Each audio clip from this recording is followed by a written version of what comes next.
Tapi kalau untuk inventory, nah ini dia. Non monetary asset ya. Inventory menggunakan historical sebenarnya. Menggunakan historical.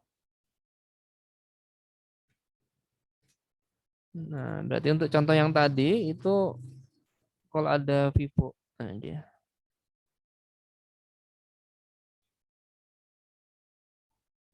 Sebentar ya.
Oke, lanjut ya. Ya, di sini untuk yang temporal tadi menggunakan basicnya kan menggunakan apa tadi? Ya, historical ya, menggunakan historical. Tapi kalau ada data lain yang menunjukkan bahwa itu adalah pembelian terakhir gitu ya, data pembelian terakhir atau yang aktual gitu ya, boleh ya menggunakan data terakhir itu. Nah, kecuali untuk yang CUGS ini harus menggunakan kalkulasi ya, teman-teman semua. Di calculate, di calculated gitu kan. Oke, kemudian nah untuk yang apa? Untuk yang apa? Current method ya, current date method. Nah, di sini dipisah ya untuk tahun berikutnya. Misalkan bisa ketahuan di sini ada adanya transaksi intra company gitu kan di dalam satu perusahaan, di dalam satu apa konsolidasian gitu ya. Maka di sini kalau bisa diidentifikasi itu gunakan angka saat actual ya, saat actual, saat transaksi itu kapan gitu ya.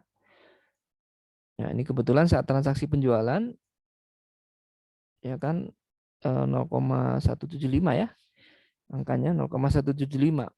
Kemudian yang jadi pertanyaan loh Pak, ini cost of sales-nya kok menggunakan 0,175 gitu kan, sama gitu kan. Ya ini kan sudut pandangnya si siapa? Si parent ya, si parent. Jadi dia melihatnya adalah saat parent tersebut menjual inventory-nya ke inventory ke S gitu kan. Nah, maka dia gunakan semua perspektifnya itu adalah perspektif si parent ya. Jadi parent itu melakukan transaksi dengan S itu kapan? Kenapa kok nggak saat eh, apa CUGS-nya itu saat saat dijual gitu kan ke pihak luar gitu kan? Nah, itu kan pertanyaan juga tuh. Kenapa kok nggak menggunakan di titik saat spot rate si S itu menjual ke pihak luar itu kan? Enggak ya, karena kita menggunakan pendekatan menurut sudut pandang si P ya. Kenapa juga nggak menggunakan calculated gitu kan yang tadi apa ya tidak ya untuk yang current date ya seperti ini. Kemudian apalagi ya teman-teman semua.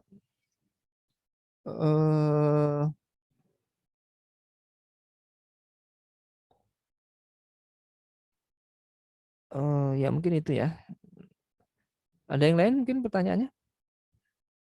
Saya sebenarnya ingin menyampaikan ini, tapi ini sebagai pengayaan aja ya teman-teman ya. Jadi supaya nanti bisa jadi semacam apa perbandingan saja gitu.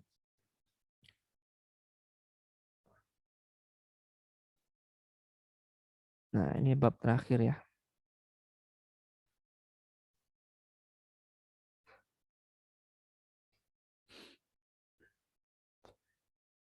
Ya,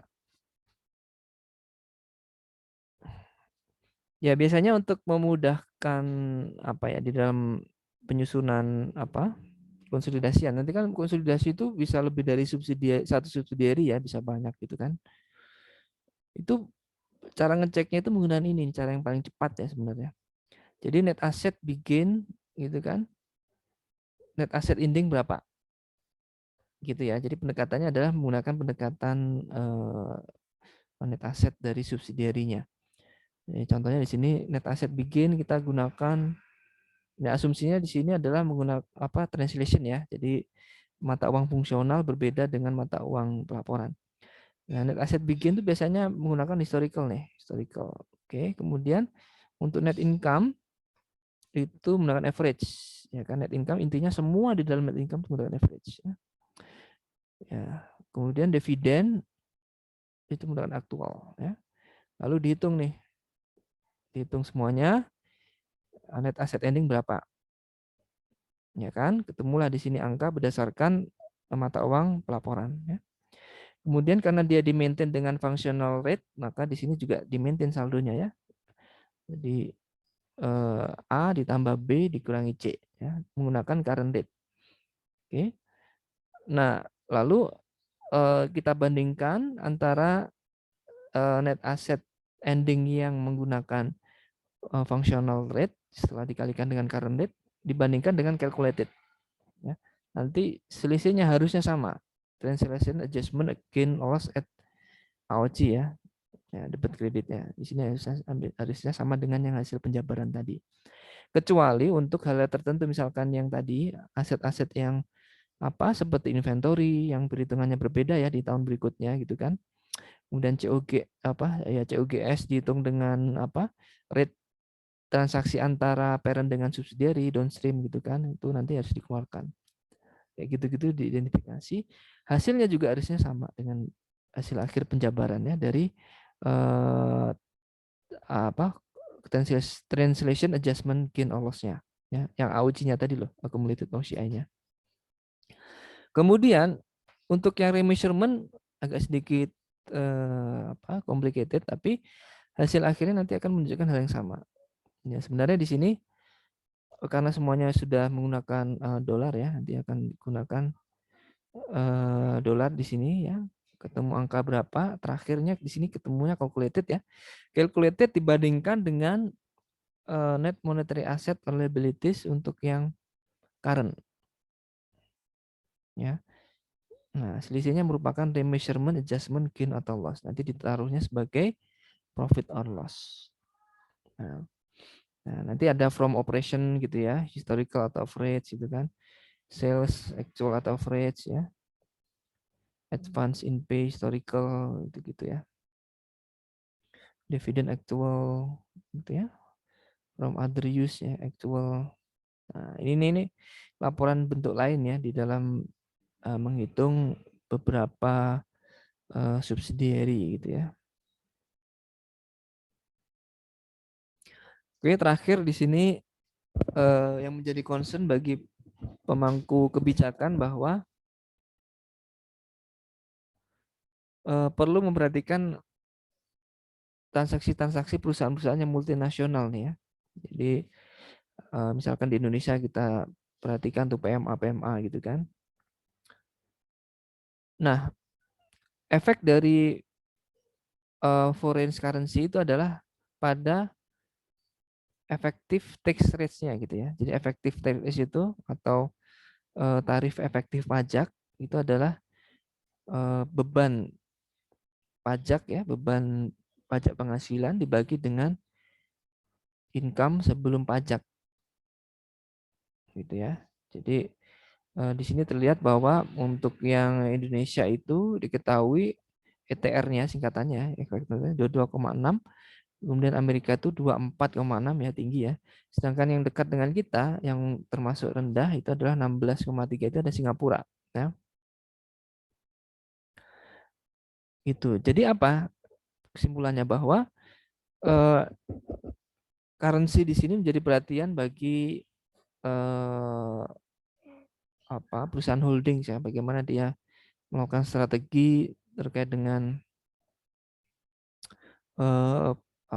currency ya untuk mendapatkan efektif tax rate yang paling efisien gitu kan. Nah, ini pengaruhnya ke efektif tax rates ya. Kemudian apalagi di dalam contohnya untuk yang omset ya. Di dalam perhitungan kinerja perusahaan kalau kita melihat sales gitu kan. Itu pertumbuhannya sangat dipengaruhi kalau untuk yang multinational operation sangat dipengaruhi oleh volume dan harga ya. Nah, untuk yang volume dan harga itu biasanya sifatnya adalah sustain, ya, tidak volatile. Atau yang disebut dengan laba persistensi ya, persistent earnings. Jadi di sini untuk yang perusahaan biasa yang bukan multinasional, yang dilihat kan volume dan harga yang menentukan offset kan gitu ya. Ini tidak apa namanya, tidak volatil lah intinya gitu ya, persisten. Namun exchange rate di sini mengakibatkan omset itu nilainya tidak sustain ya atau volatil. Itu disebut dengan non persistent earnings. Nah, ini bagi perusahaan ini perlu dianalisis mana yang sustain, mana yang tidak sustain gitu kan. Nah, bagi investor juga itu perlu diperhatikan ketika omset suatu perusahaan itu naik gitu kan.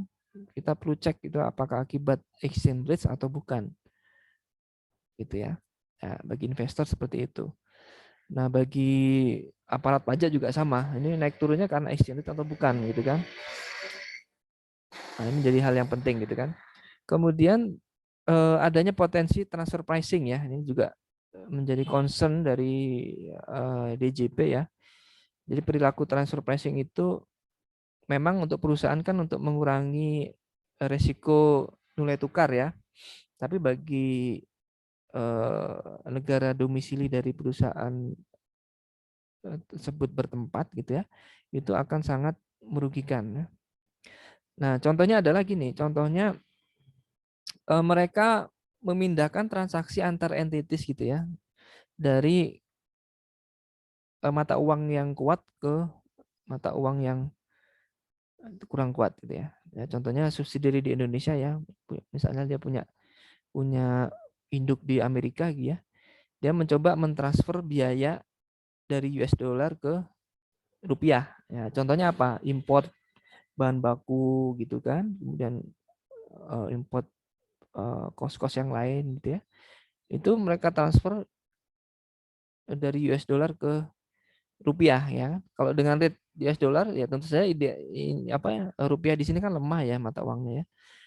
Tentu saja nanti dia akan dapat menekan revenue ya kan, menekan income yang ada di Indonesia gitu ya. Ini perlu diperhatikan ya. Jadi biasanya ada transaksi-transaksi transfer pricing seperti itu. Jadi antar anak perusahaan, antara antara induk dengan anak ya, yang berbeda negara gitu ya, antar anak yang berbeda negara itu terjadi yang namanya transfer pricing. Nah, ini menjadi hal yang perlu diperhatikan bagi pemangku kepentingannya. Kemudian exchange rate hedging ya, ini juga isu terbaru nanti akan diajarkan di bab berikutnya bahwa exchange rate itu bisa bisa digunakan untuk hedging ya. Ya untuk lindung nilai supaya tidak fluktuatif ya, untuk melindungi resiko volatilitas dari exchange rate ya. Nah, bisa hedging, bisa spekulasi ya. Ini yang perlu menjadi atensi juga ya. Kalau hedging itu memang tujuannya hanya untuk melindungi nilai, tapi spekulasi. Nah, ini kalau dia untung besar ya benar-benar exchange rate bisa digunakan sebagai alat spekulasi. Kemudian sustainability, persistent earnings, ya, ini menjadi perhatian juga bagi investor ya. Ya, kalau misalkan dia tidak di hedging kan menjadi sangat non sustain gitu atau volatil. Mungkin itu teman-teman semua yang bisa saya sampaikan.